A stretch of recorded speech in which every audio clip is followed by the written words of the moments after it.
مرة يسخر نولك دمي مشايا حسين شريكي راكيدي مشايا وذا قرد دنيا كيدم علي أباس خن وذلم زهرا كيدم علي أباس خن وذلم زهرا كيدم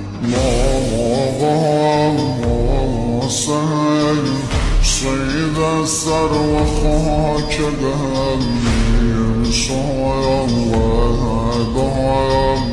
كرسم فار فارقم هفتايم